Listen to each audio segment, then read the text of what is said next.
Le concept de l'œuvre d'art que l'artiste crée pour lui-même, pour comprendre le monde, apparaît avec Dürer, en même temps que l'idée que chaque homme est à même de saisir le divin.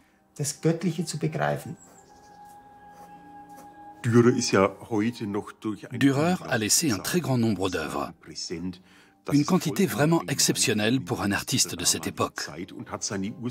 C'est parce qu'il a pris grand soin de sa production. Le fait qu'il ait conservé son autoportrait à l'âge de 13 ans l'illustre bien. Pour le réaliser, Dürer emploie la technique très complexe de la pointe d'argent. Il s'agit d'une fine tige d'argent pointue qu'on utilise comme un crayon pour dessiner sur un papier qu'on a préalablement préparé afin d'obtenir un support parfaitement lisse. Le dessin se révèle un peu comme pour une photo Polaroid.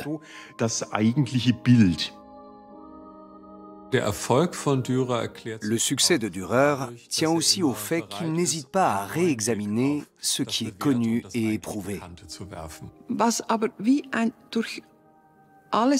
L'idée que la vie est souffrance traverse toute l'œuvre de Dürer. Il était le troisième enfant de ses parents et il a assisté à la mort de 15 frères et sœurs. C'est bien. Allez, oh. Encore, oui, encore. Je le sens.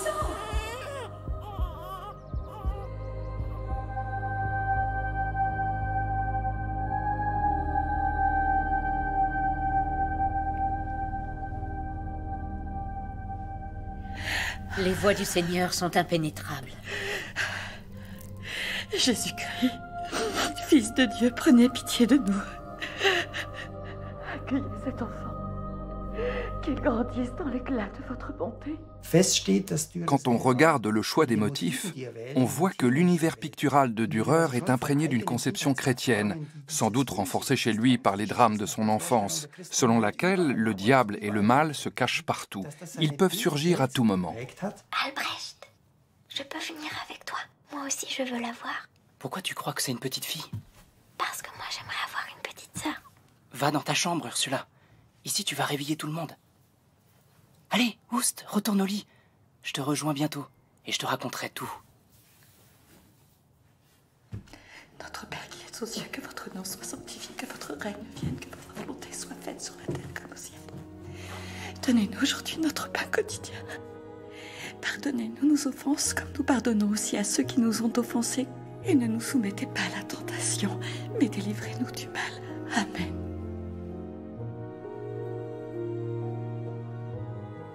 Le père de Dürer est étranger au pays. Il entre comme compagnon dans l'atelier d'un grand orfèvre dont il épouse la fille. C'est comme ça qu'il se fixe à Nuremberg, entre la place du marché et le château.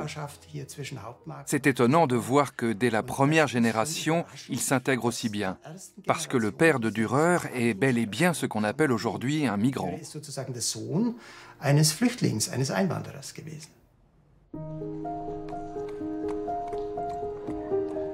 Dürer grandit à Nuremberg à la fin du XVe siècle. Depuis 2 ou 3 siècles, la cité connaît un formidable essor, grâce au commerce avec l'Italie, la France et l'Est de l'Europe. À la même époque, Luther citera Nuremberg parmi les grands centres intellectuels. La ville compte des théologiens, des médecins qui publient des traités, et des négociants qui ont voyagé de par le monde et qui savent lire. Dürer grandit au milieu de tous ces gens instruits, qui exercent une influence déterminante sur lui dans sa jeunesse.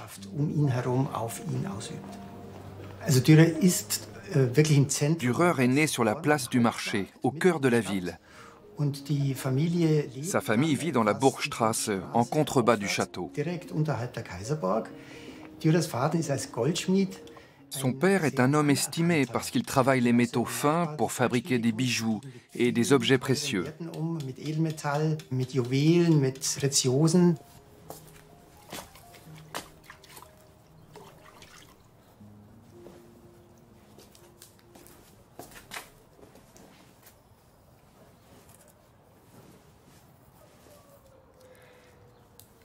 Tiens, et c'est avec ça. Détends-toi, garde bien ton poignet souple, hein. Voilà. C'est comme ça que j'ai appris quand j'étais en Hollande, chez les grands maîtres. Racontez-moi vos voyages. Ah, je te les ai racontés 100 fois. Allez, s'il vous plaît, encore une fois. Soit. Alors, je suis parti de mon village, Ojtos, et de ma région natale au royaume de Hongrie. Pour ne plus jamais y revenir. Je voulais voir le monde entier. Cependant, je n'avais pas un sou en poche. Dürer commence par faire un apprentissage dans l'orfèvrerie de son père. Mais comme il l'écrira lui-même plus tard, il est davantage attiré par la peinture.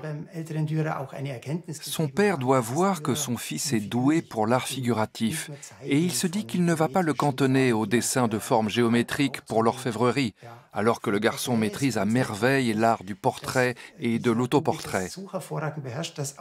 La peinture ou l'illustration de livres semblent des domaines plus appropriés à son talent.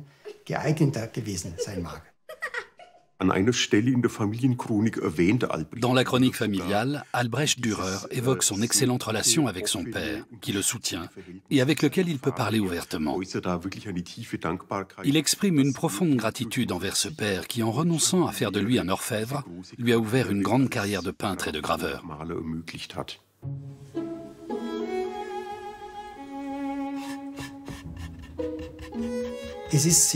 Le premier diptyque de Dürer représente ses parents.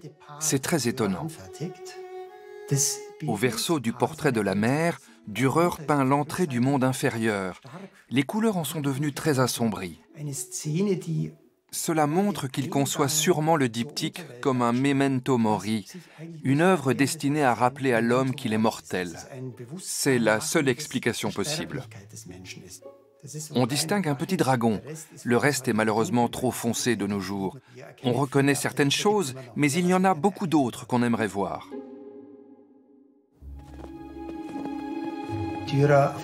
Après son apprentissage, Dürer voyage. C'est très dangereux à l'époque. Les voyageurs ne savent jamais quand ils reviendront, ni même s'ils pourront revenir tout court. Donc on peut imaginer que le diptyque est une sorte de cadeau d'adieu, un hommage de Dürer à ses parents qui l'ont autorisé à devenir peintre plutôt qu'orfèvre.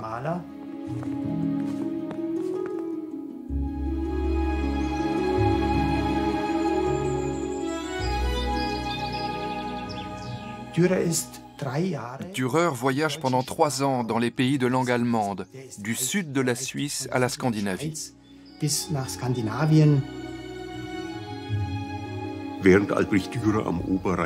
Albrecht Dürer voyage entre Bâle et Mayence lorsque la nouvelle lui parvient que son père lui a choisi une fiancée, comme c'est l'usage à l'époque. Cet autoportrait est sans doute destiné à la future mariée Agnès. Il vante les qualités du fiancé qui tient un chardon, symbole de fidélité conjugale. C'est sûrement un cadeau de fiançailles.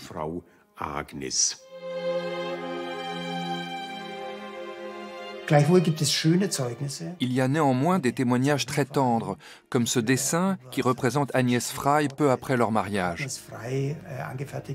À le voir, on se dit que Dürer et sa femme ont dû nouer une relation complice ou même une relation profonde très vite.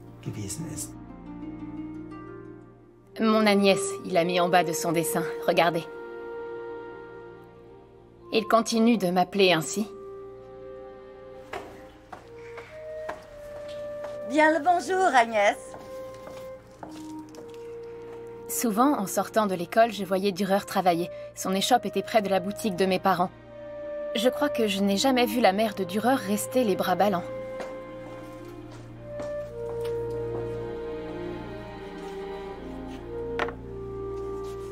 Un compagnon est obligé de se marier s'il veut s'installer comme artisan à Nuremberg.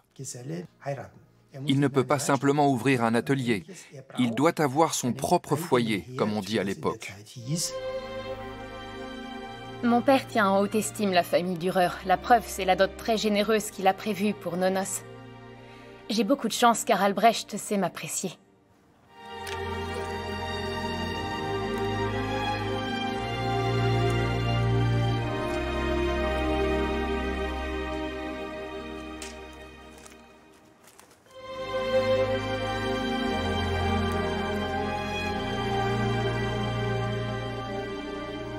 Il m'a fallu d'abord m'habituer à me sentir à chaque instant observée de la sorte.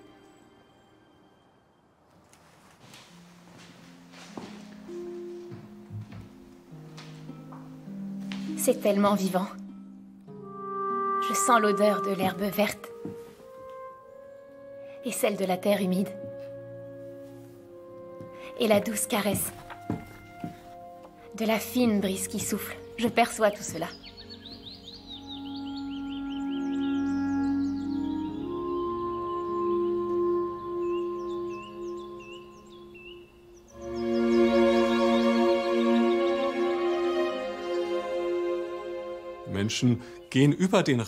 Les hommes piétinent l'herbe au sens littéral, mais il ne leur vient pas à l'esprit de s'allonger par terre pour observer tout ce qui pousse et qui grouille là. C'est la force de Dürer. Il s'intéresse à ce qui passe inaperçu et lui accorde de l'importance. Il nous le montre. Il ne faut surtout pas imaginer qu'il s'agenouille dans l'herbe avec du papier et une boîte d'aquarelle. Il travaille uniquement dans son atelier. Il y a un détail qui nous le montre, dans la grande touffe d'herbe. Ce sont les racines qu'on voit dans la terre. Il a prélevé des plantes dans le sol pour créer cette œuvre incroyablement naturaliste, mais totalement artificielle et mise en scène.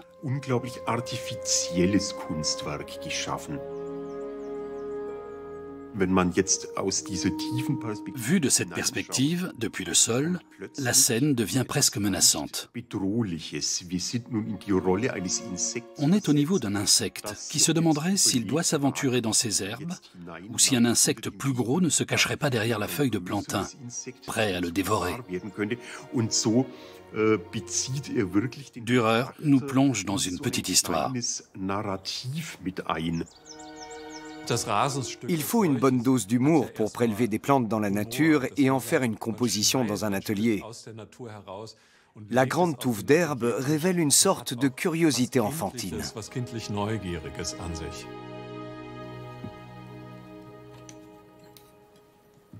L'art est dans la nature, Agnès. Il suffit de l'y puiser. Même ce qui est réputé impossible à peindre. Les sens, les émotions, tout ce qui fait l'âme humaine, il faut l'exprimer, c'est tout. Il faut montrer tes œuvres au monde entier. Tout le monde doit les voir. Elles sont exceptionnelles. Je suis exceptionnel. Je vais peindre Sainte-Anne, tu seras mon modèle.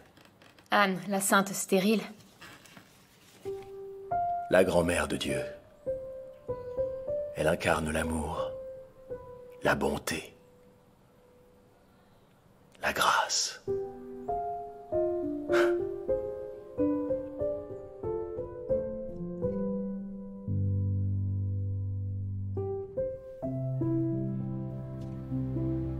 Albrecht, je ne suis toujours pas enceinte. Ça viendra un jour.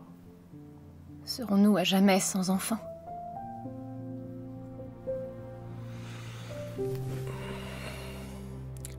Peut-être serait-ce une bénédiction. Combien d'enfants ai-je déjà vu trépasser? Combien de fois ai-je eu peur pour ma mère? Oui, mais si le nom de famille des Dürer venait à disparaître... Jamais ce nom ne disparaîtra. Je sens mon esprit débordant d'imagination. Je travaillerai aussi longtemps que ce sera possible. Mes œuvres seront novatrices. Elles annonceront une nouvelle époque. Sinon, pourquoi Dieu m'aurait-il maintenu en vie? Sais-tu que ta mère allume très souvent une bougie pour nous? Ça aide d'allumer des bougies.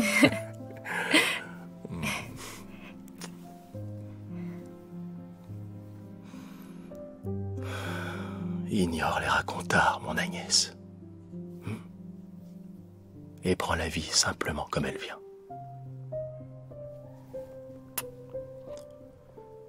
Le bon Dieu me veut du bien. Et à toi aussi.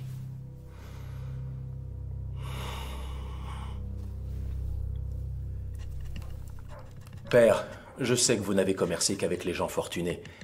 Mais voyez combien de temps je consacre à chaque tableau. La fabrication des couleurs, la préparation du support, l'application...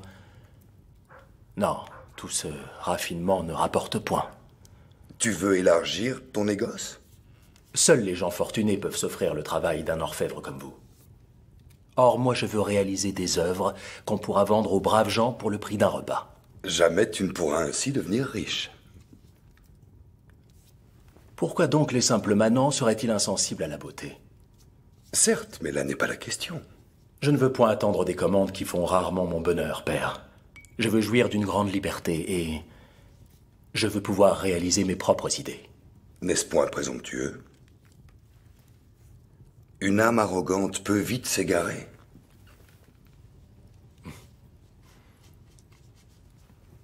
Vous avez toujours voulu que vos enfants s'emploient à aider les autres, non? C'est exact. Je ferai des gravures sur bois. J'ai parlé un peu de mon projet à mon parrain, Koberger. Il m'aidera pour les impressions. Agnès s'occupera de la vente. Déjà tout petit, tu n'en faisais qu'à ta tête. Tu parviendras sûrement à tes fins.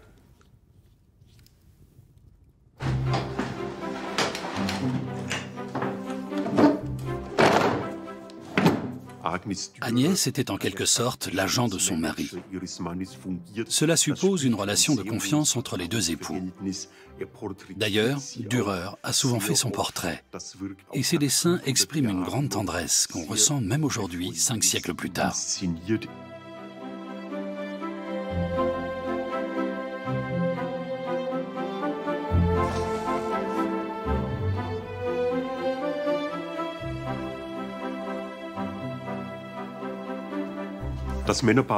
Le bain des hommes est une gravure sur bois destinée à être imprimée à de nombreux exemplaires pour être diffusée. Au premier plan, on voit un groupe d'hommes réunis sous une tonnelle. À gauche, un homme s'appuie négligemment sur la fontaine. Il vient sans doute de faire une plaisanterie grivoise, parce que son sexe est caché par la fontaine. Mais pile à sa hauteur, se dresse le puissant robinet de cette fontaine. C'est un gag visuel qui va rendre la gravure encore plus inventive, encore plus drôle et amusante. Il ne faut pas croire que Dürer vivait à une époque pudibonde. Sa femme et sa mère n'étaient sûrement pas gênées de vendre ses gravures sur le marché. Ça ne devait pas les faire rougir parce qu'elles représentaient des scènes quotidiennes. C'était le quotidien, mais dans sa plus belle forme artistique.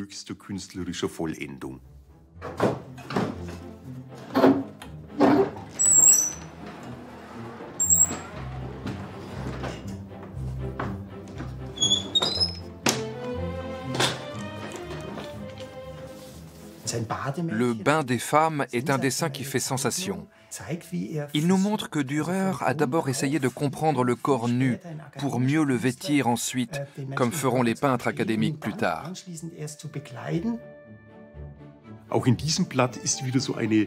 Là aussi, il y a un détail ironique, puisqu'à l'arrière-plan, on aperçoit un personnage masculin, un voyeur qui observe la scène cachée derrière les battants d'une porte. Dürer a certainement lui aussi jeté un œil un jour dans le bain des femmes. D'où ce jeu avec le spectateur, caché à l'arrière-plan, qui fait de nous des voyeurs, des spectateurs cachés. Des vies de la Vierge, en faut-il encore? Oui, Da, une vingtaine. Il faut également des bains des hommes, une dizaine. Le bain, je ne vendrai point. Cela me suffit de devoir fournir des explications quand je présente l'Annonciation. On me demande toujours pourquoi Marie-Mère de Dieu a plus l'air d'une bourgeoise que d'une princesse, comme il sied. Ma pauvre Agnès, vous êtes si courageuse. Cependant, la vieillesse vous guette. Et vous n'avez point encore d'enfants. Moi, j'en ai mis 18 au monde. C'est là beaucoup de souffrance, et 3 fils seulement sont encore en vie. Et aucun d'eux n'a d'enfant. Est-ce que l'absence d'enfants pèse sur le couple? On a beaucoup spéculé sur la question, évidemment. Imaginez, la mère de Dürer a mis 18 enfants au monde, et lui-même n'a aucun descendant. Mais il est impossible de dire si ça a plutôt renforcé l'unité du couple, ou si, au contraire, il en a pâti. Néanmoins, à l'époque, c'est généralement un drame de ne pas avoir d'enfants, parce qu'on ne juge pas la vie d'un homme seulement à sa production artistique, mais aussi à sa postérité. Naturellement, c'est surtout la femme qui est mal vue, parce que dans ce monde dominé par les hommes, c'est elle qui porte la responsabilité de la génération.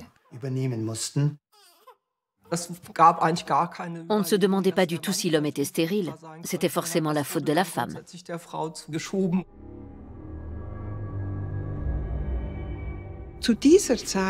Le marteau des sorcières date de cette époque. C'est un volume très épais. Son auteur est un théologien dominicain qui se livre à une vaste étude sur la sexualité pour montrer en quoi elle peut être mauvaise et comment elle peut être traitée. Selon lui, si l'homme est obsédé par le sexe, c'est la faute de la femme et on peut la châtier pour cela.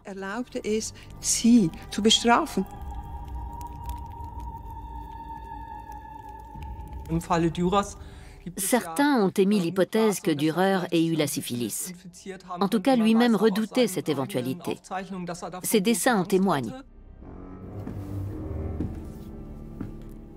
Je ne sais si j'ai été ensorcelée ou si Albrecht a été victime d'un démon mystérieux au cours d'un voyage.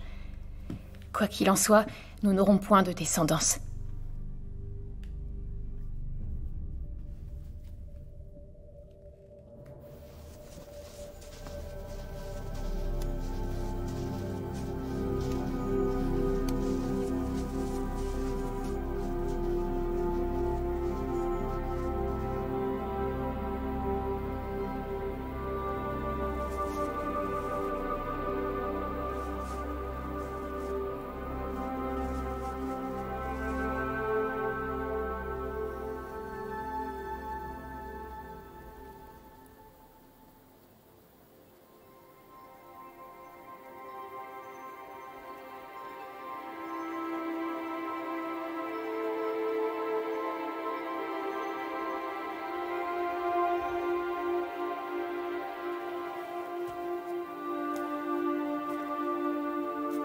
Mon cher père avait des dettes jusqu'au cou à sa mort. Le labeur de toute une vie était insuffisant à nous nourrir tous. C'était un homme bon, généreux et aussi un père dévoué. Mais il n'aimait pas la compagnie et ignorait l'art du commerce. Moi, Albrecht Dürer, j'ai en moi une sorte de penchant pour le commerce que je mettrai au service de l'art. En premier, je dessinerai sur toutes mes compositions ma griffe distinctive, ce monogramme AD. Ce sera en quelque sorte un certificat de paternité. Ouais. Je sais que d'autres peintres avant moi ont déjà signé, cependant aucun d'eux n'a doté ces gravures comme je l'ai fait de son monogramme d'artiste. C'est mon appellation contrôlée. Et aussi, je sais défendre la paternité de mes œuvres partout où c'est nécessaire. Partout.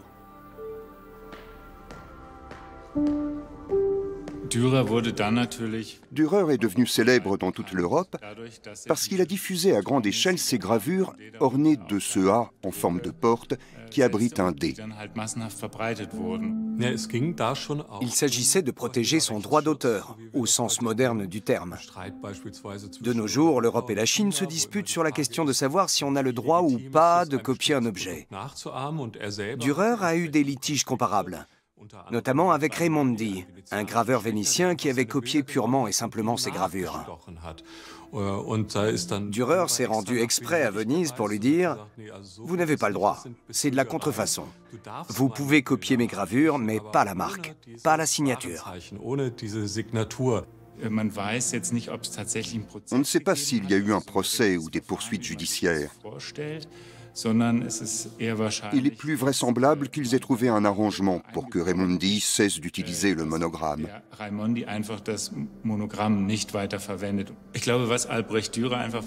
Je crois qu'Albrecht Dürer était à la fois un très grand artiste et un très bon commerçant.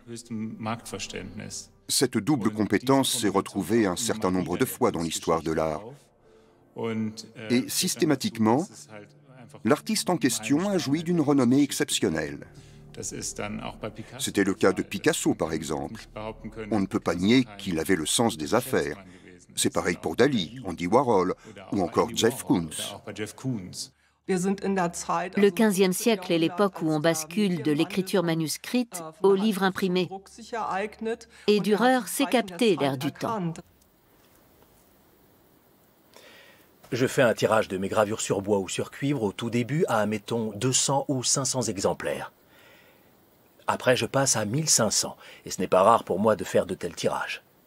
Ainsi, je peux toucher un public prodigieux. Et pas seulement autour de Nuremberg. Je paie royalement des représentants pour qu'ils diffusent les tirages. L'un de ses représentants est allé jusqu'à Rome, où il est mort, tué par un voleur. On le sait parce que Dürer s'est beaucoup ému non pas de la mort de l'homme, mais du vol de ses gravures et de la recette de la vente. Oui, Albrecht entrera dans l'histoire en tant que génie et plus grand artiste allemand du siècle. C'est bien mérité. Toute sa vie, il a voulu être reconnu par le monde intellectuel. Il cherchait l'approbation des grands penseurs de Nuremberg et de l'Europe tout entière. Konrad Keltis était l'un de ses amis, et même l'un de ses commanditaires. Dürer fréquentait également Christoph Scheuerl, et surtout Willibald Pirkheimer, qu'on peut considérer comme la principale figure de l'humanisme à Nuremberg.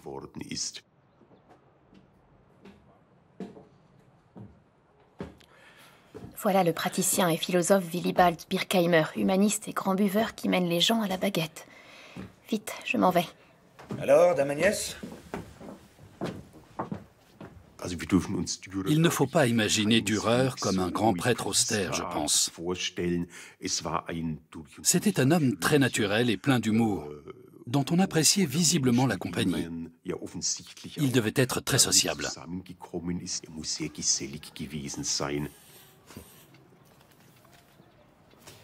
Je suis plutôt fier de cette strophe. Permets que je la déclame. Toi, miroir des anges, sauveur du monde, toi dont le sacrifice rachète mes plus noirs péchés. Certes, mais la métrique n'est pas respectée, tes vers sont trop longs. La difficulté nous ôte toute audace, mais l'audace aplanit nos difficultés.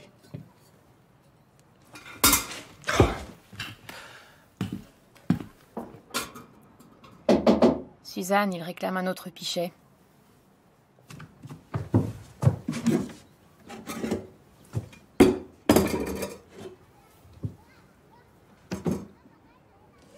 Je suis fort aise que tu apprennes le grec. Connais-tu cela? Arsenos Tépholé Eston Procton. Il parle latin, je crois.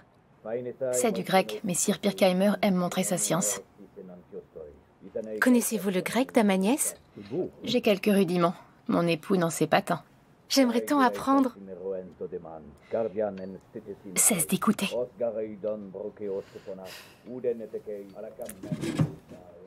J'aimerais tellement savoir ce qu'il raconte. Que pourrait-il se raconter que nous ne sachions déjà? Plein de ferveur ardente, tu aspires à goûter l'affreux tourment du martyr. Es-tu vraiment obligé de pratiquer la poésie, en plus des beaux-arts, petit génie universel? Et pourquoi pas? Pas pour moi, merci. Il te faudrait plus d'amusement. Il faut que tu viennes chez ma nouvelle fiancée. Encore une courtisane? Mais... Tu connais tant de gourgandines que tu n'arriveras jamais à toutes les satisfaire. Je dois vous dire que Willibald Pirkheimer connaît Albrecht depuis sa plus tendre enfance. Il est allé en Italie étudier les sciences mathématiques, l'histoire, la philosophie et le droit. Il se redresse avec fierté quand on l'enjoint à renouveler les arts, les sciences, l'éthique et la morale, tant qu'on y est. Oui, la morale. Dieu seul sait tout ce qu'il fabrique dans son école de poètes, et mon Albrecht pareillement. Quant aux gens de justice ne peut les souffrir, Ils sont assis là, leur cul avachi débordant de leur chaise, tout ensommeillés. Certes, Pirkheimer est un vieil et bon ami de mon mari. Il n'empêche, un certain embarras s'empare de moi quand je le vois. Ses façons de mufle me disent « Tu n'es qu'une femme, incline-toi ou disparais ».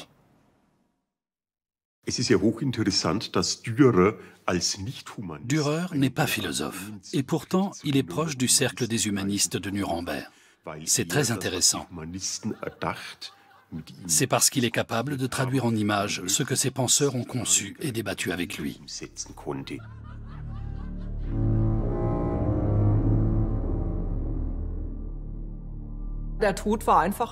La mort fait partie du quotidien à cette époque, bien davantage que de nos jours. Les épidémies de peste sont de plus en plus fréquentes depuis le milieu du XIVe siècle. L'isolement des malades est l'une des principales mesures sanitaires prises à Nuremberg. Ils restent cloîtrés chez eux et on tend un drap blanc à la fenêtre pour signaler qu'il y a ici des cas de peste. Les médecins de peste portent ces fameux masques à bec qui leur donnent un air sinistre. Le bec est rempli d'herbes médicinales censées les protéger.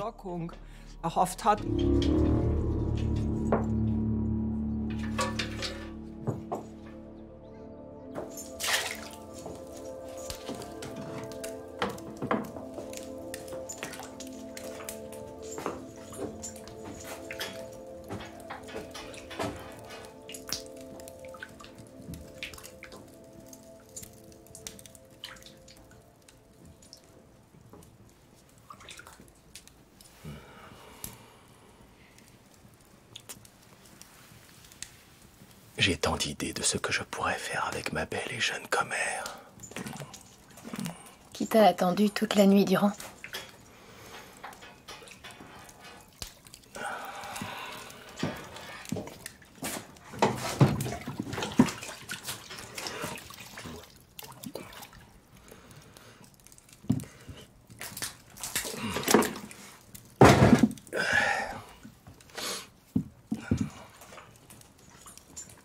J'ai une bonne nouvelle.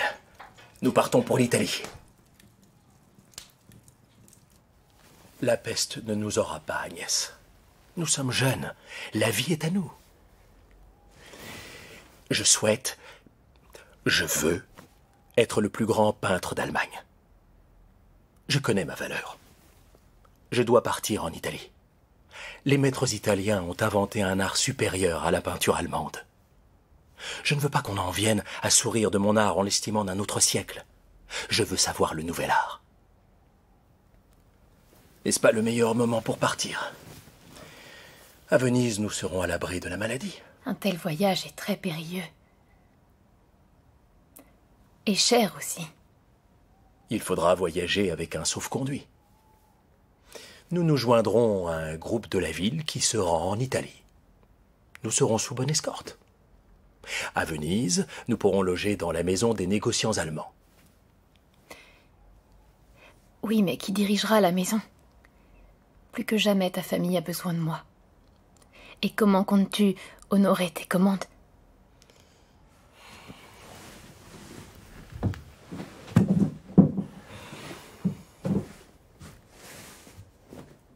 Réfléchis-y.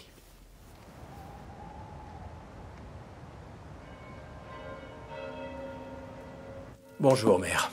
C'est l'heure de la première messe à Saint-Sébalt. Ça a sonné. Veux-tu m'accompagner? J'ai un grand tableau à peindre. C'est pour la tempéra. Tu travailles sans commande? Le Seigneur m'a fait peindre, ma mère. C'est pour lui que je peins. Et je fais confiance à ma femme pour trouver un acheteur. Cette nuit encore, tu étais ailleurs et tu l'as laissée toute seule. Je la prends avec moi en Italie.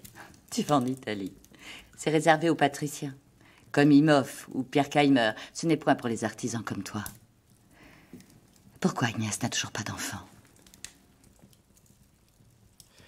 Parce que Dieu nous le refuse. C'est à toi que Dieu le refuse, mon fils. Bien des choses que tu fais déplaisent à Dieu. C'est faux, mère. Tous ces scandales et cette peinture irrespectueuse. Il faut montrer plus de piété, Albrecht. Il faut prier plus. Prie pour avoir la force de résister à la tentation. La tentation, Albrecht, te conduit tout droit en enfer. Reste humble. Le courroux de Dieu punira tous les pécheurs. Dieu peut se montrer clément. Je ne veux pas te perdre, mon fils. Incline-toi devant le Tout-Puissant. Je vais t'aider. C'est le seul fils qui fasse une grande carrière. Donc la mère ne pourrait que souhaiter sa réussite. D'autant qu'elle lui permettrait de nourrir toute la famille, son épouse, sa mère, ses frères et sœurs. Mais au moment où Dürer part pour exprimer son potentiel, il est castré par la réaction de sa mère, si vous me permettez d'employer ce mot assez violent. Barbara ne supporte pas de voir son fils partir dans le monde, et cela affecte certainement Albrecht. Il doit être déchiré intérieurement en voyant que ses efforts pour exprimer son potentiel causent de grandes souffrances. Pardonnez-moi, Seigneur. J'ai commis tant de péchés. Pardonnez-moi, Seigneur. Nous possédons un fragment célèbre du carnet de Dürer. Il comporte une esquisse assez lugubre, une ébauche d'un crucifix entouré des personnages difficilement reconnaissables de Marie et Saint Jean. Dans le texte d'explication qui l'accompagne, Dürer relate un phénomène qui était alors fréquent et qui relevait d'une sorte d'hystérie de masse, je crois. En l'occurrence, une servante de la maison voisine avait déclaré avoir été heurtée par une croix tombée du ciel. Et elle prophétisait des choses épouvantables. Quoi qu'il en coûte, Albrecht et moi devons nous prémunir contre l'air qui est infecté. Je fais brûler des herbes comme celle-ci. C'est pour nettoyer l'air que nous respirons. J'ai acheté ces pommes de senteur remplies de tout un tas de substances purificatrices.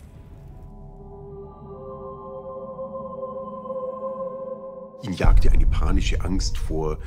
est hanté par une peur panique des maladies contagieuses qui sévissent à l'époque, comme la peste ou la syphilis, qui fauchent des dizaines de milliers de personnes.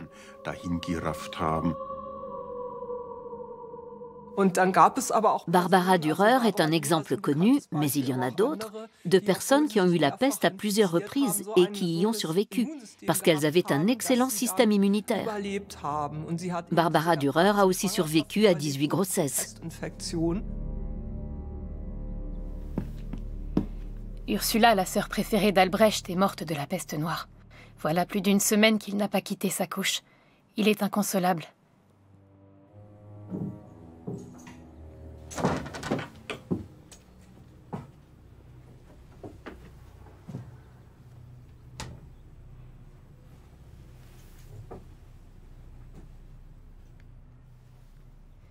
Il est là, immobile, à geindre sur son lit.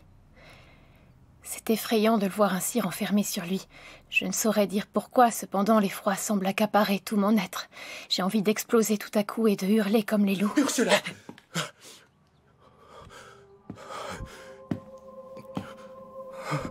Ursula! Où te caches-tu? Je ne te vois pas. Mère? Est-ce vous?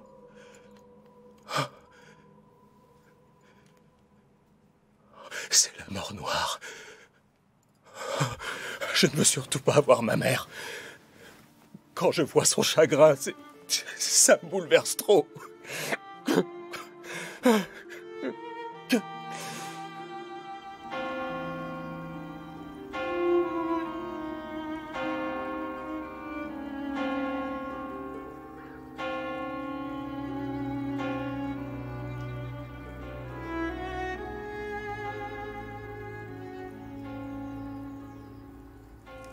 Pourquoi Dieu s'acharne-t-il ainsi sur ma famille?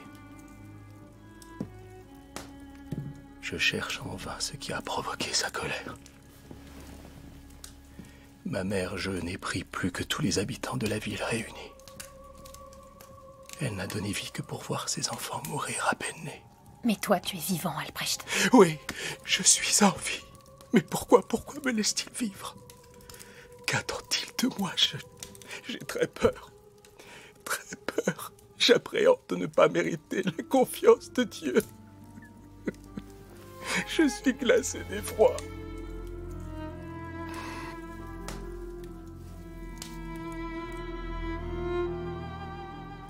Non. Albrecht?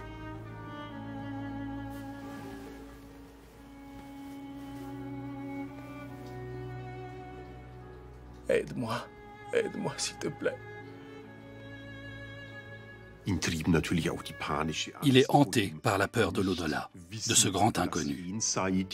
Dans les années 1490, il a publié une série de très belles xylographies sur le thème de l'Apocalypse de Jean. Pour lui, ces gravures ne sont pas des illustrations du texte biblique. Ce sont des visions de la réalité à venir. Un grand signe parut dans le ciel. Une femme revêtue du soleil, la lune sous ses pieds et une couronne de 12 étoiles sur sa tête. Elle criait, étant enceinte et dans les douleurs de l'enfantement. Un autre signe parut encore dans le ciel. Et voici, c'était un dragon, grand et rouge, ayant 7 têtes et 10 cornes, et sur ses têtes 7 diadèmes. Sa queue entraînait le tiers des étoiles du ciel et les jetait sur la terre. Puis le dragon se tint devant la femme qui allait enfanter, pour dévorer son enfant dès qu'il serait né. Elle enfanta un fils, qui doit gouverner toutes les nations avec un sceptre de fer. Et son enfant fut enlevé jusqu'auprès de Dieu et de son trône.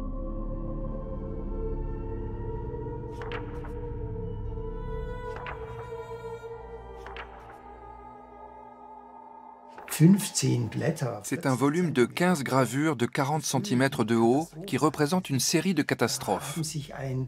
C'est la rencontre d'un théologien aussi génial que Saint Jean et d'un artiste du début de l'époque moderne.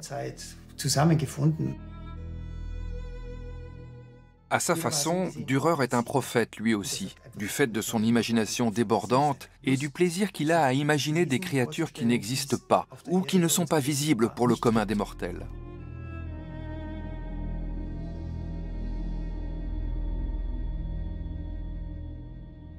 Agnès va vendre les œuvres de son époux à Nuremberg et même à la foire de Francfort.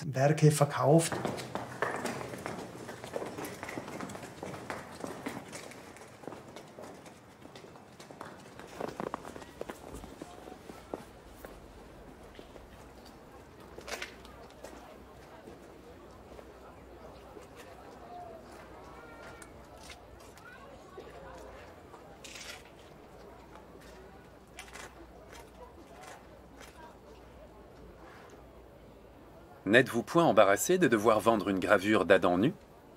C'est écrit dans la Bible ainsi. Le Créateur a fait Adam et Ève nus, comme nous tous. Puis d'ailleurs, tous deux n'en avaient point honte, vous savez. Voyez comme le Maître a rendu la beauté et la félicité du paradis. On est juste avant le péché. On sent tout leur bonheur. Et ceci est aussi tiré de la Bible, probablement? Non. Cette belle gravure est vraiment spéciale. L'essentiel de sa valeur est dans l'allégorie représentée ici. Comme vous voyez, c'est une vision des 4 humeurs. Chaque exemplaire porte naturellement la marque du maître. Très bien, je l'achète.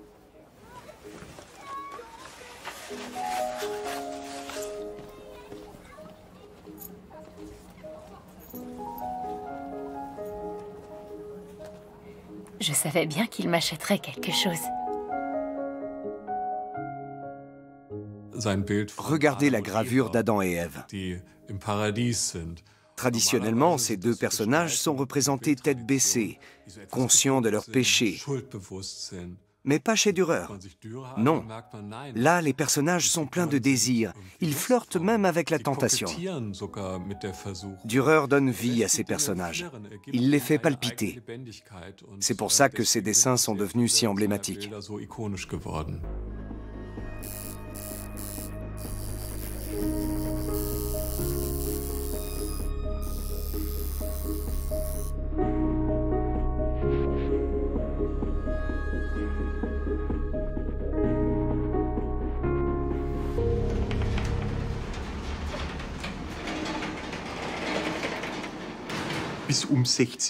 Au XVIe siècle, on trouve une bonne vingtaine de lièvres de Dürer dans les collections d'art européennes.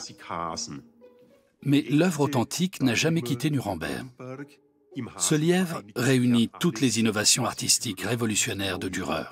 D'abord, le sujet, à savoir un lièvre, un animal sauvage. Jusqu'alors, pour l'iconographie, c'est un sujet totalement dénué d'intérêt. On a l'impression que c'est un lièvre apprivoisé qui se tient tranquille. Il ne peut pas s'enfuir. Il est sous la coupe de l'artiste. Mais quand on regarde de près, on voit qu'il déborde de vie. On s'attend à ce qu'il bondisse à tout moment et qu'il sorte du cadre.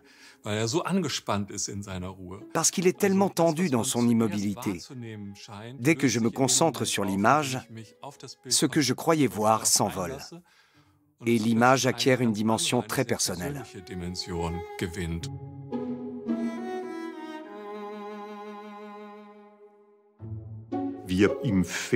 Dürer explore le contraste entre les poils laineux du dessous et ceux plus drus du dessus.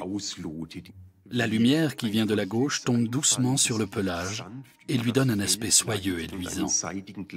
Et dans l'œil du lièvre, on voit le reflet de la fenêtre de l'atelier de Dürer.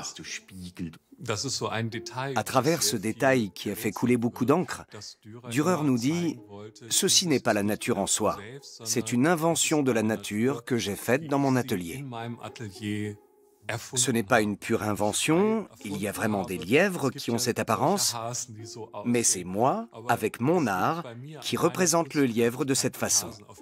Et c'est l'expression de toute ma puissance créatrice. À Venise, le grand maître de la peinture vénitienne, Giovanni Bellini, vient voir Albrecht Dürer dans son atelier. Et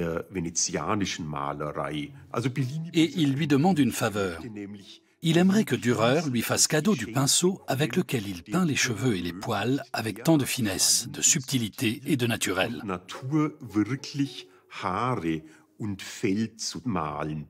Et que fait Dürer?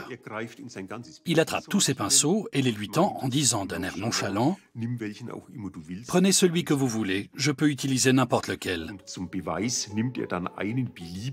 Et pour preuve, il prend le premier pinceau qui lui tombe sous la main et peint une chevelure ondulée devant un Giovanni Bellini médusé.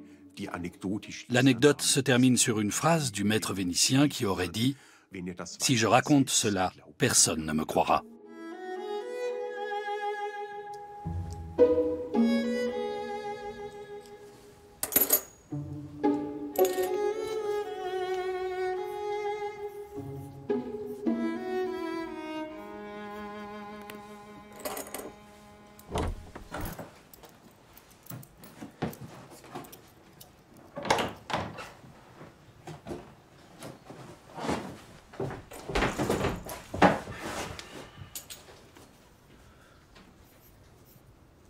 Qu'y a-t-il, Hans? Le lièvre ne veut pas demeurer immobile. Alors portez-le à Suzanne, elle en fera un excellent pâté. Je m'y oppose. Il a le droit d'avoir son portrait. Allez-vous-en alors, je veux achever ma tâche.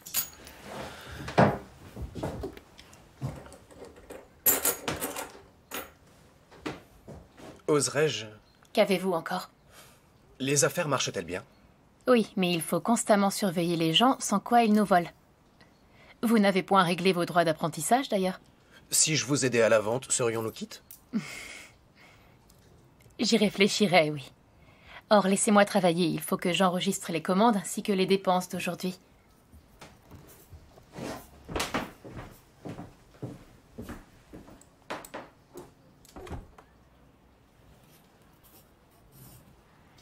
Je suis bonne commerçante, je fais la fortune d'Albrecht. Mon cher mari comptera bientôt parmi les grandes fortunes de Nuremberg et je sais y avoir contribué. Nous avons déjà 5000 florins. Cela représente quelques 5 millions d'euros. La fortune d'Albrecht favorisera son ascension sociale.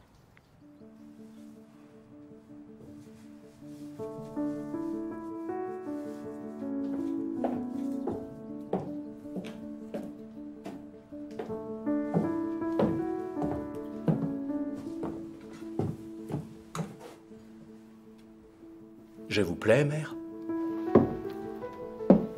Pour qui te fais-tu beau comme un prince italien, toi, mon fils? Pour vous. Pour que vous soyez fier de votre fils. J'en suis très fière. Depuis le jour de ta naissance, Albrecht.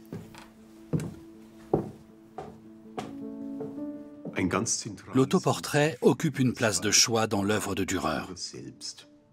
Celui qu'il exécute vers 1500 est l'apogée de cet art. Pour moi, c'est évidemment un homme idéalisé sous les traits du Christ. Est-ce que Dürer a vraiment l'intention de se représenter comme une figure christique? N'est-ce pas le comble de l'arrogance et un grand péché que de se croire l'égal du Christ? Même le regard qu'il jette sur nous est tout à fait inhabituel. Il regarde directement la caméra, dirait-on aujourd'hui, le monde. Or ce n'est pas permis à l'époque, ce n'est pas de mise. Seuls les saints peuvent avoir ce type de regard, ou le Christ. Même les rois doivent plutôt regarder de côté. Je suppose qu'à l'âge de 28 ans, il n'est pas vraiment cet homme. Il peint une vision, celui qu'il aimerait être dans quelques années.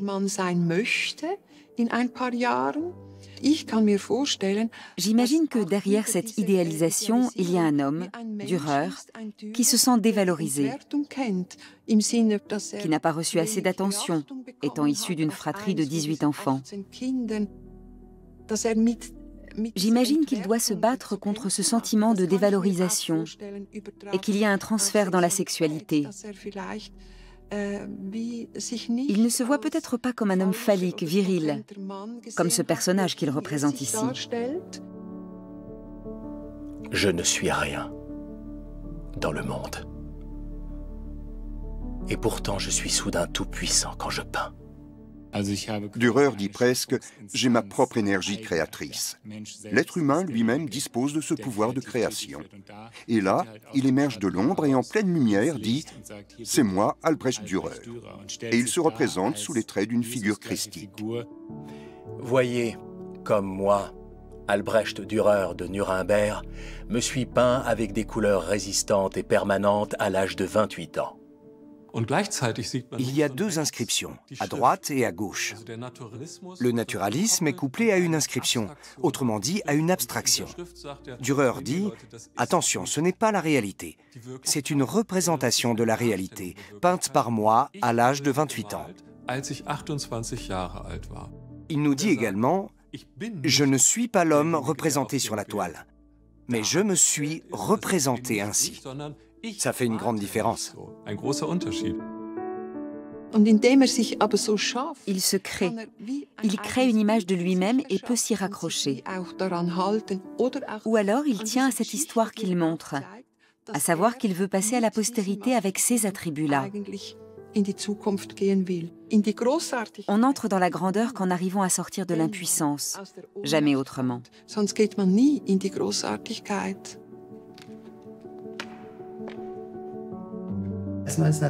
En 1971, Nuremberg a célébré les 500 ans de la naissance de Dürer avec une grande exposition. Et pour annoncer cette exposition, on a tendu une gigantesque reproduction de l'autoportrait à l'âge de 28 ans sur la gare centrale. Des ouvriers immigrés catholiques qui passaient par là ont eu une réaction qui a étonné beaucoup de gens. Ils ne connaissaient pas Dürer, ils venaient juste à Nuremberg pour travailler. Mais quand ils ont vu cette affiche, ils se sont agenouillés et ont fait le signe de croix. Ils pensaient être arrivés dans une ville tellement chrétienne qu'elle placardait une grande image de Jésus-Christ sur sa gare.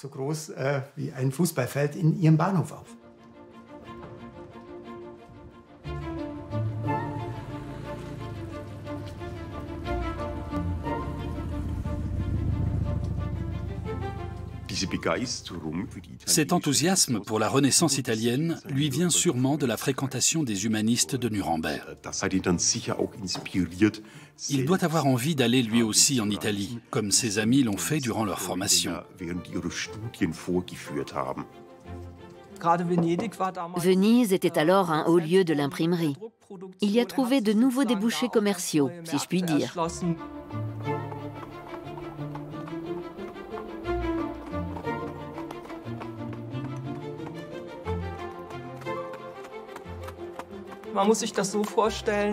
Il y avait une excellente liaison entre Nuremberg et Venise parce que les deux cités entretenaient de nombreux échanges commerciaux.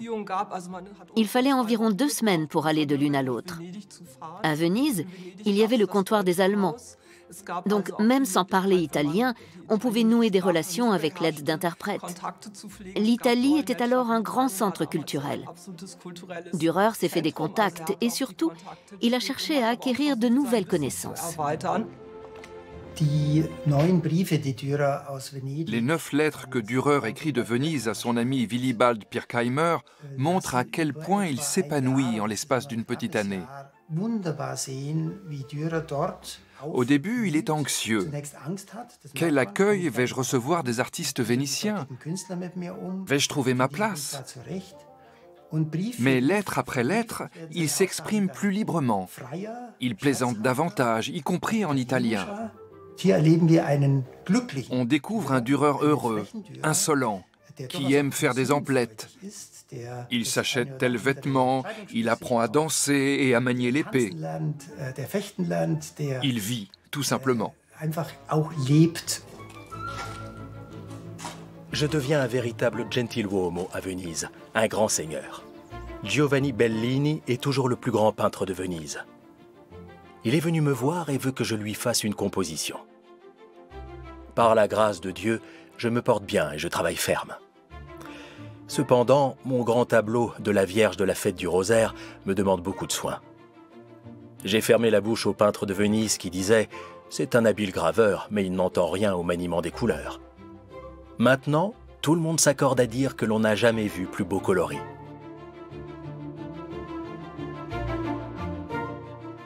Le Doge de Venise m'a offert 200 ducats par an pour venir demeurer dans cette ville.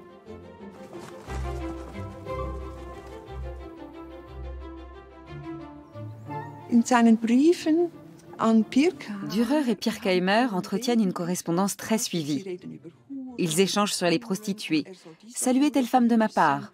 Ne fréquentez pas trop telle autre. » Est-ce un jeu pour Dürer? Est-il vertueux? Il répète à l'envi que Pirkheimer est un mauvais homme qui passe son temps en compagnie des prostituées et qui ferait mieux d'imiter Dürer, qui est lui si vertueux. Donc il joue avec cette vertu. D'ailleurs, on comprend à la lecture des lettres que les prostituées le connaissent sûrement lui aussi.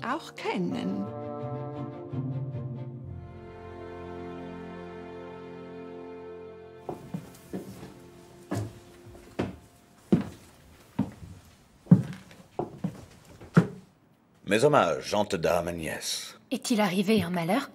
Non, mais on m'a porté une lettre de Venise. Votre époux s'inquiète car il n'a point reçu de vos nouvelles de longue date. Il me prie de vous remettre cette lettre. Va-t-il bien? Il sait pourtant que je vais à la foire de Francfort bientôt. Il n'est guère aisé de gagner de l'argent. Si jeune et néanmoins dévoué. Ne pourrais-je donc vous arracher aucun sourire aujourd'hui? Malheureux celui qui ne sait recevoir les compliments. Avec une goutte de vin et un biscuit, vous auriez pu faire de moi un homme heureux.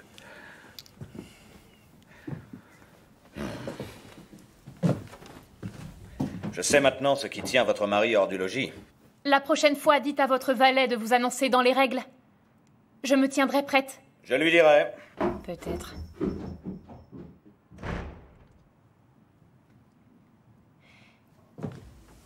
Voilà l'attitude d'un patricien qui se sent vilipendé par une femme.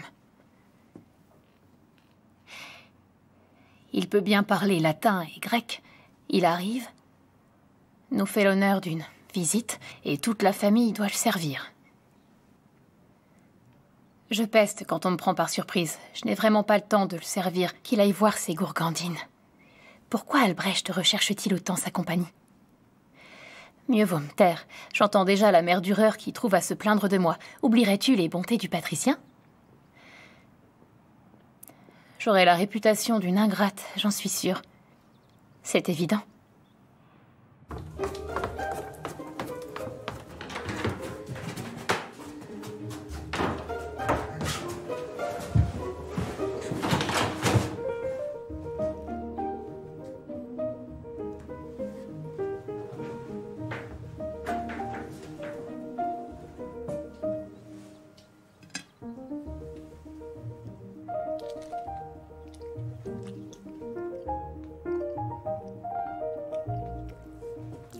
Miaou. Miaou. Miaou. Miaou. Miaou. Miaou. Miaou. Miaou. Miaou. Miaou. Je vais te peindre aussi nu que Dieu t'a faite. Te crois-tu le maître? Je suis Hans Baldung-Green, bientôt reconnu pour son art.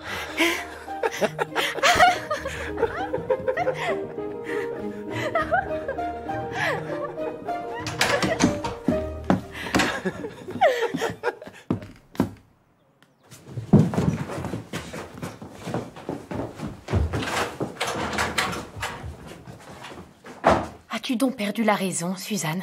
Mais Hans est tellement gentil. Il n'acceptera pas un enfant si tu tombes enceinte. N'ayez crainte, je sais quoi faire. Je n'aurai pas d'enfant. Je connais les remèdes. Les remèdes? Vous le savez bien, non? Vous qui n'avez pas d'enfant.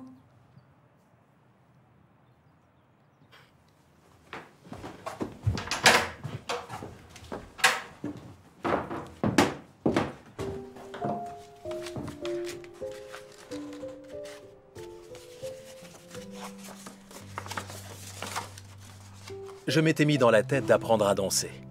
J'ai été 2 fois à l'école. Il m'a fallu payer 1 ducat au maître. Rien ne pourrait m'y faire retourner. Je dépenserais lestement tout l'argent que j'ai gagné et je n'aurais rien appris par-dessus le marché. Je ne peux pas encore rentrer. Je dois d'abord aller à Bologne pour une raison d'art. Quelqu'un m'a promis de m'apprendre l'art de la perspective secrète. Bien plus tard dans sa vie, Dürer va publier des ouvrages théoriques sur la peinture. On pensait que toute la création divine suivait un plan. C'était une idée ancrée dans les conceptions de l'époque. Et Dürer a effectué d'innombrables mesures sur différents modèles. Il s'agissait sans doute de ses frères et sœurs, voire de sa femme.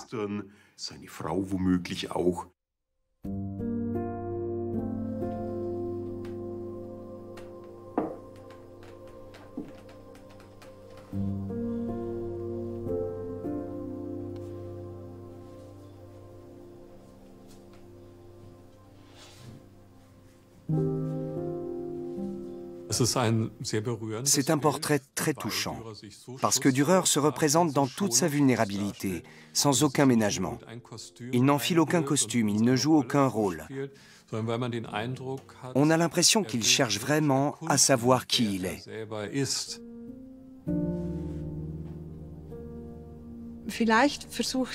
Il cherche peut-être à explorer le sexe masculin, ou à mieux le connaître. On n'a pas l'impression de voir un jeune homme viril dans la force de l'âge. Il doit avoir des côtés qu'il combat et qui le font souffrir. La réception de cette œuvre est particulièrement intéressante. Un artiste allemand convenable, bon chrétien, n'est pas censé réaliser une œuvre de ce genre, qui brise un tabou. Raison pour laquelle elle sera longtemps laissée de côté dans l'histoire de l'art. Sans les proportions, le dessin n'est jamais parfait. Tiens, regarde. C'est notre courtisane préférée? Cette bonne vieille Cormerle. Tu es de nouveau en chasse? Allons donc. Tu es en route, mon ami. Je le sens à cette distance. On m'a raconté que tu prétends avoir 25 ans pour mieux séduire ces dames. Toi, c'était facile, tu es un peintre célèbre. Courtisane et femme honnête, elles prennent toutes de tes nouvelles. Parce qu'elles savent ma vertu. Je privilégie l'abstinence. C'est meilleur pour mon art. Que chantes-tu là? Tu crains surtout d'attraper une maladie. Oh, tu m'as manqué, mon ami. Mon hardi découvreur de dizaines de pieux mensonges et fier gardien de la vraie vérité. J'ai besoin de ton aide. Soit, je t'écoute. Il faut que tu m'aides à rédiger mon traité sur la mesure. Tiens. Je ne puis m'exprimer avec l'aisance que tu as. Je veux qu'aucun graveur ou peintre ne puisse être moqué parce qu'il ignore la mesure ou la perspective dans l'art et le dessin. Cela est bon. Étudie donc Pline, Euclide, Vitruve et les Italiens. C'est vraiment très instructif. Pline et Vitruve. Et Vitruve, oui. Albrecht Dürer a contribué à promouvoir la langue allemande par rapport au latin, qui était la langue savante. Luther a fait de même en traduisant la Bible en allemand. Cela s'inscrivait dans un mouvement qui a ouvert l'accès au savoir à de nouvelles catégories de la population par le biais des traductions en langue vernaculaire.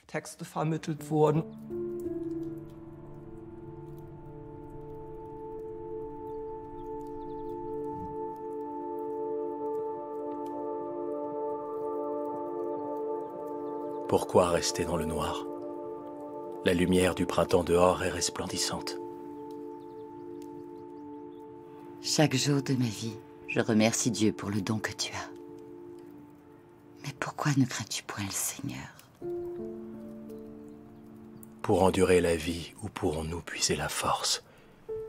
Si nous restons régis par la peur.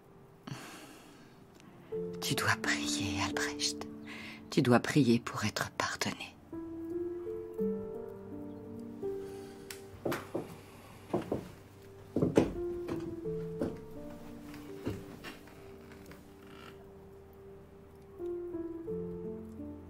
Le Seigneur n'aurait-il créé l'homme que pour la peine et la pénitence? Je ne cesserai point de glorifier la beauté de la vie. C'est un cadeau que Dieu nous fait. L'Éternel connaît la voie des justes. Celle des pécheurs mènera à leur ruine. Il faut que tu pries, Albrecht. Il y a mille et une occasions de repentir.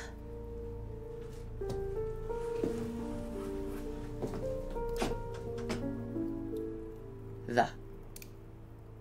Au nom du Christ, oui. Lève-toi et va au nom du Christ.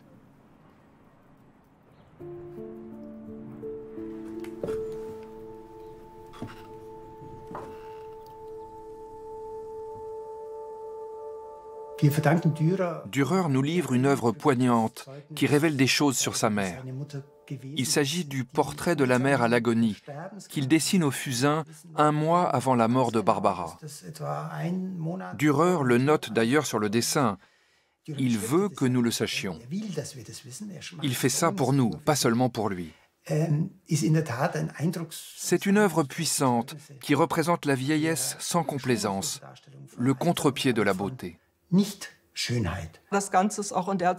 C'est aussi un manifeste, au moment où les autres artistes de la Renaissance célèbrent la beauté et la jeunesse. Ce portrait est un contrepoint à leurs œuvres, parce qu'il montre le grand âge, la laideur et la fin de vie.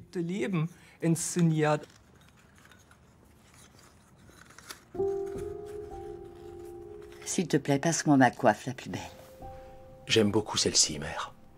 Tu as raison. L'humilité sera ma parure devant Dieu.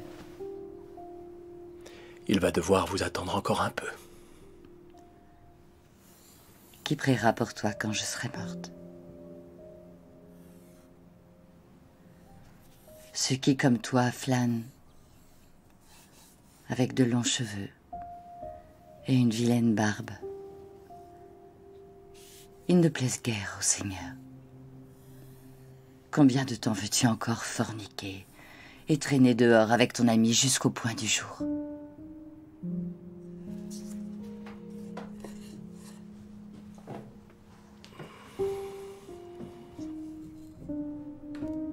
Acceptez de prier avec moi.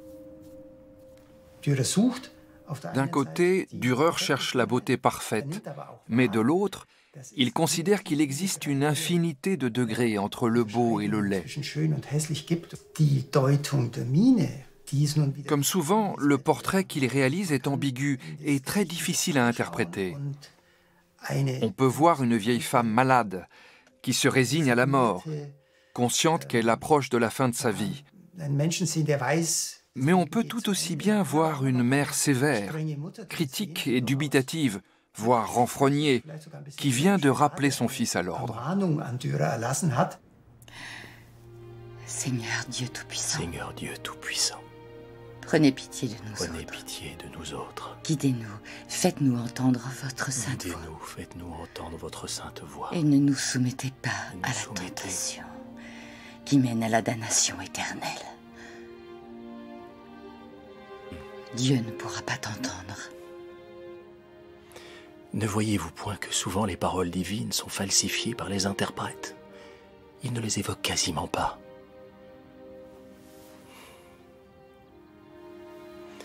Je me demande si Dieu va nous laisser subir encore longtemps ces enseignements totalement aveugles qui ont été imaginés et inventés par des êtres humains. Jésus-Christ Rédempteur, délivrez-nous du péché.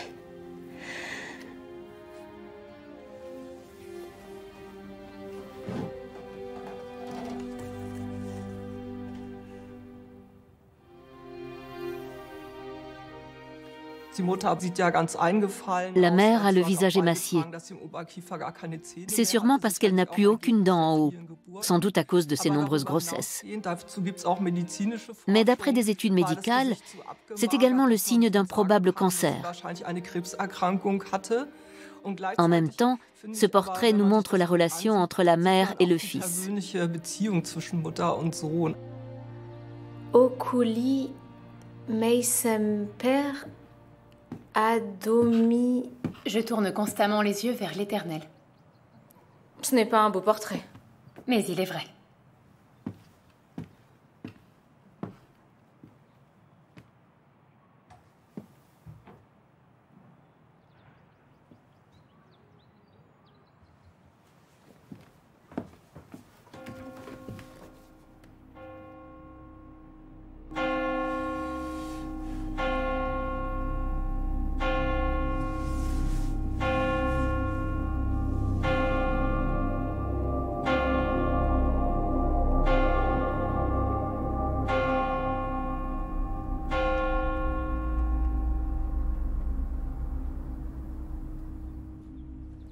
Mère? Mère, ouvrez-moi. Hans?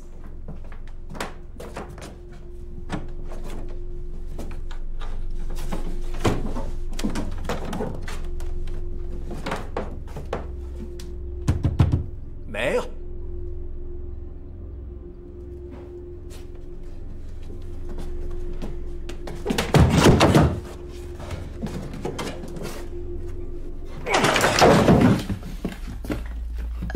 Mère! Hans! L'oreiller! Mère!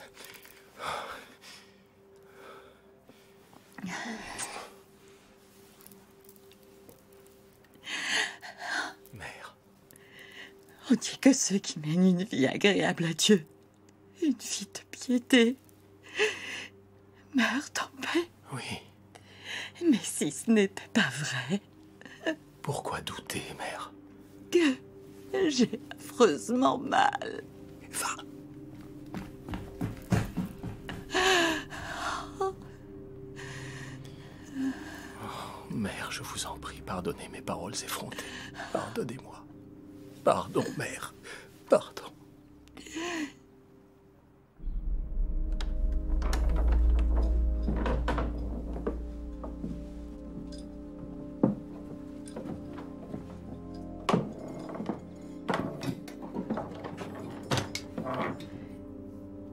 L'heure est venue. Buvons tous deux le calice maintenant afin que le salut éternel advienne. Saint Jean vous aime, buvez. Au nom de Dieu le Père, le Fils et le Saint-Esprit. Amen. Bois l'amour de Saint Jean, Albrecht. Au nom de Dieu le Père, du Fils et du Saint-Esprit. Amen. Amen.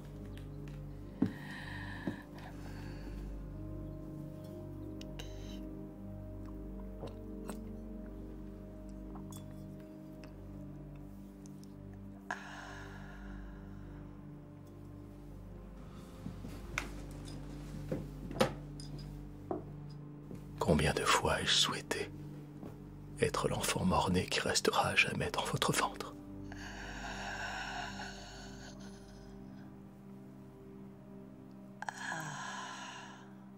Mère.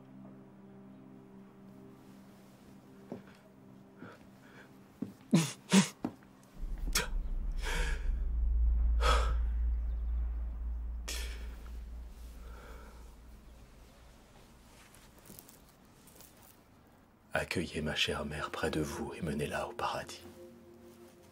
Amen.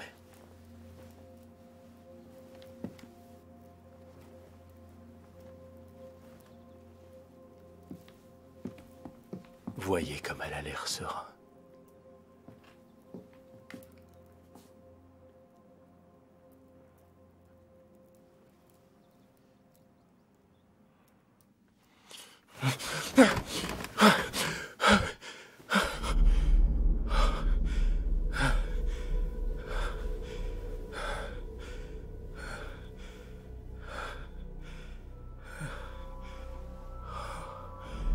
Jésus, Seigneur.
Ce visage de rêve nous parle d'une vision de la fin des temps.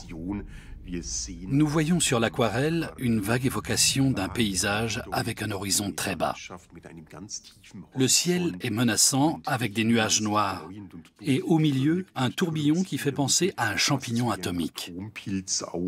C'est une vision très sombre de la fin du monde, de l'apocalypse qui poursuit Dürer.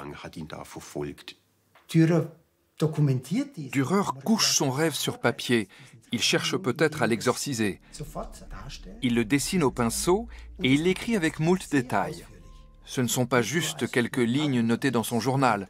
C'est un vrai récit dramatique. En l'an 1525, la nuit après la Pentecôte, j'eus une apparition en rêve. Cette vision m'effraya tant que je m'éveillais. Dürer laisse transparaître ce qui le touche. Il montre les peurs qu'un homme peut avoir, ses interrogations, son désarroi et même son désespoir. Ses rêves pointent parfois dans ses œuvres. Tu dois prier, Albrecht. Je l'entends toujours. Je ne veux en parler à personne.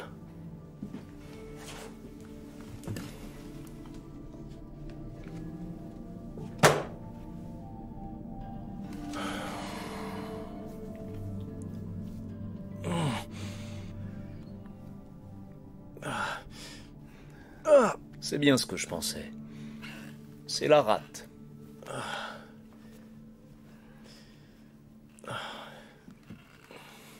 C'est un organe important. Un organe très délicat. La rate est le siège des 4 humeurs. La bile noire cause la tristesse et l'hypocondrie. Maître Dürer souffre de mélancolie. Que faut-il faire? Il n'en mourra sûrement point. De nombreuses gravures de Dürer posent une énigme au spectateur. Mais la plus mystérieuse est certainement Mélancolia I.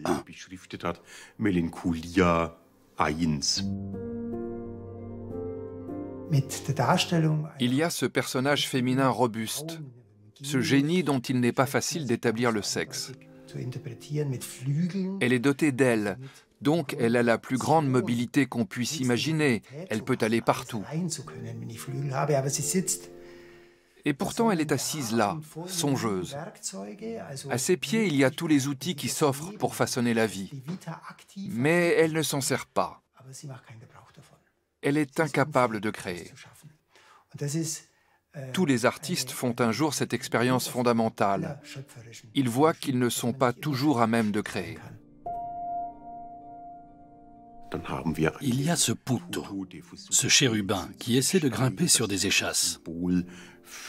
Cela symbolise l'instabilité, les difficultés de la vie. Et il y a ce carré magique mystérieux à l'arrière-plan. En bas, on lit 15 et 14. C'est l'année. L'œuvre est exécutée en 1514. Si on regarde les nombres de près, on trouve une date intéressante, à savoir celle du décès de sa mère. Donc Dürer pose au spectateur des énigmes, des casse-têtes qu'il ne pourra peut-être jamais élucider. La force de cette gravure, sa modernité, c'est peut-être qu'elle nous invite à comprendre ce qui est là et à projeter sur elle nos propres peurs, nos représentations, nos sentiments, pour les expérimenter sous une autre forme.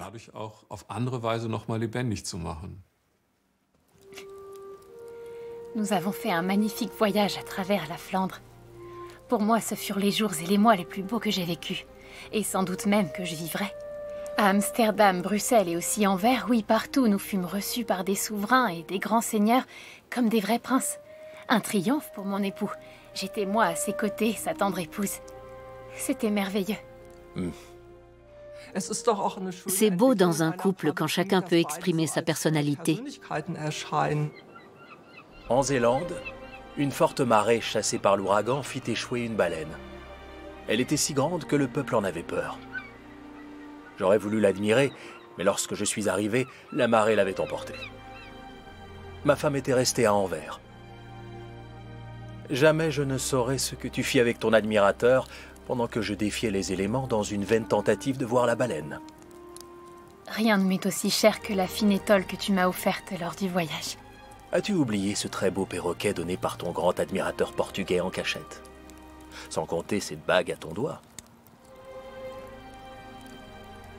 J'ai beaucoup aimé ce voyage, sachez-le. Surtout les moments passés avec mon mari. À mon avis, si on a dit pendant des années qu'Agnès Dürer avait mauvais caractère, c'est à cause de la misogynie qui régnait au XIXe et XXe siècle, et qu'on sent sous la plume des biographes de Dürer, qui étaient tous des hommes.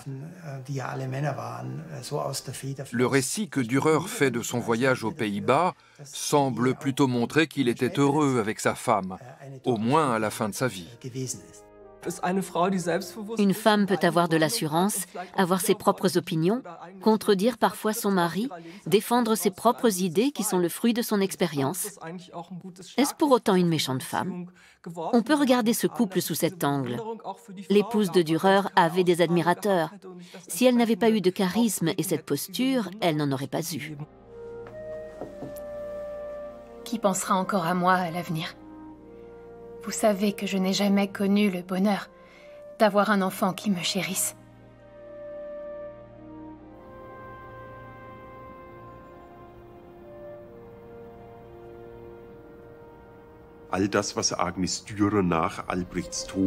Les dispositions qu'Agnès Dürer prend après la mort de son mari ne traduisent pas une volonté de sa part de tirer profit des œuvres. Au contraire, en les conservant par le biais de donations, elle cherche vraiment à entretenir la mémoire de son époux. Et elle y parviendra très bien.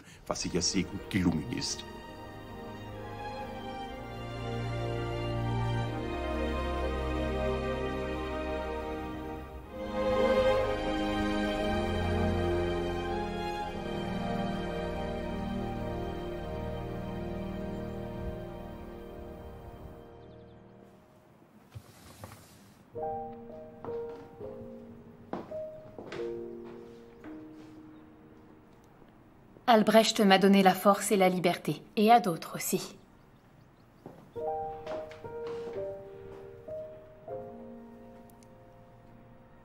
De tout son cœur, il disait « je », et ce « je » résonnait en nous tous. C'est le secret de son talent immense.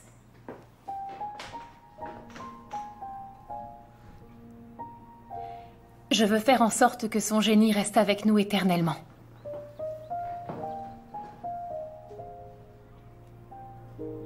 Il est notre bien commun.